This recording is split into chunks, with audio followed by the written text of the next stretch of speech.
Урдрони, колега. Благодарам. Повелете, колешке. Јас исто така укажувам дека овој амандман навистина заслужува внимание и мислам дека токму точката 9 од поимникот бара преформулирање, односно дека од овде треба да излезе комисиски амандман. Ве молам, господине министре, да ме слушате. Значи, и господинот Снопче, особено како професор. Значи, навистина, кога го читате, кога ја читате точката 9, не може да согледате дека се работи за дистинкција меѓу обичен студент, просечен студент и студент со посебни достигнувања и резултати во студирањето. Дека е така, сите ние кои пишуваме препораки, знаеме, а овде има многу професори, кога не прашуваат дали кандидатката или кандидатот влегуваат во 1% од сите, или 3%, или 5%, па во препораката исто така треба да напишеме нешто што не е вклучено во вашиот поим, а особено не може да се објасни со оваа езоповска формулација остварил успешна пракса од областа на студиите. Ништо не значи. Значи, јас ме молам, прво, за да ставиме акцент на вистина на посебните достигнувања, тоа да го врземе за што? Прво, за тоа каде некој дипломирал. Не велам на 200 универзитети, иако нашата влада, преку Министерството за образование, им ги плаќа магистратурата или докторатот на оние студенти кои се запишуваат на 200 универзитети од Шангајската листа, ама еве 500. 10 меѓу 10 најдобри не значи многу, бидејќи просекот зависи и од самата генерација. Некогаш има голем надпревар, некогаш нема голем надпревар.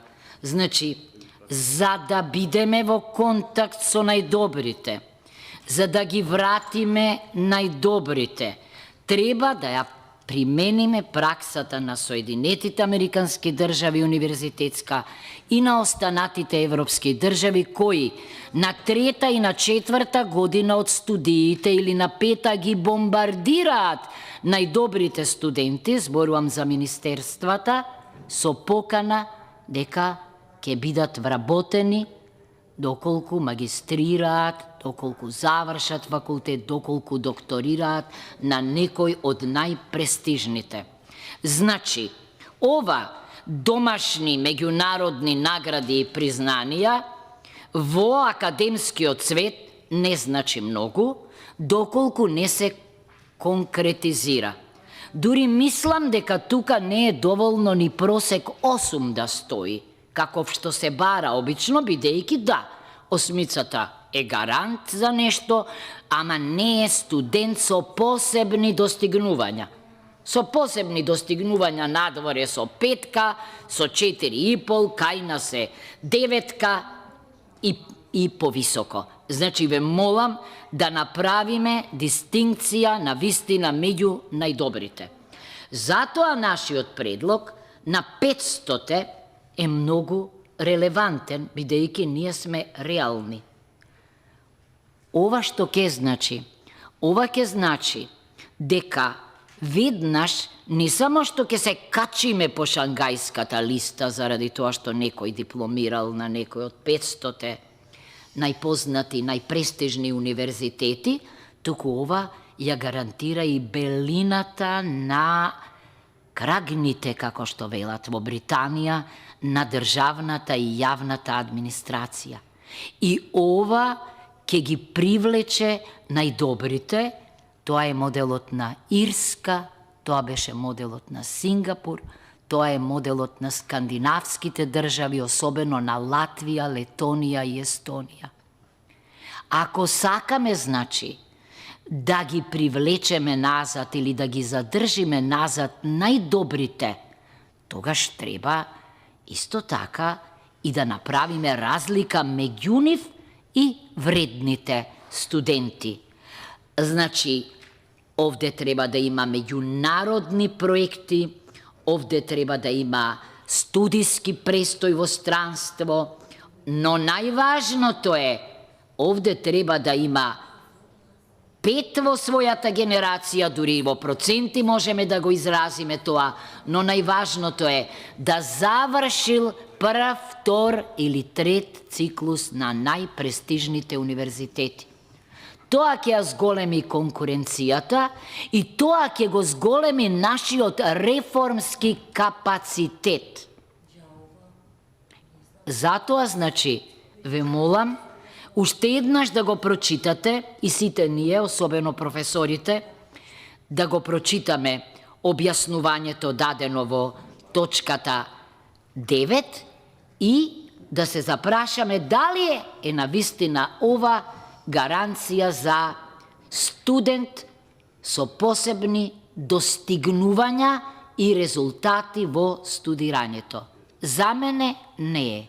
Барем на едно место, кога велиме дека е реформски законот и го носиме со европско знаме, ајде да направиме, да напишеме критериуми кои навистина ќе бидат поттикнувачки, ама од друга страна и ќе бидат заслужен одговор за најдобрите.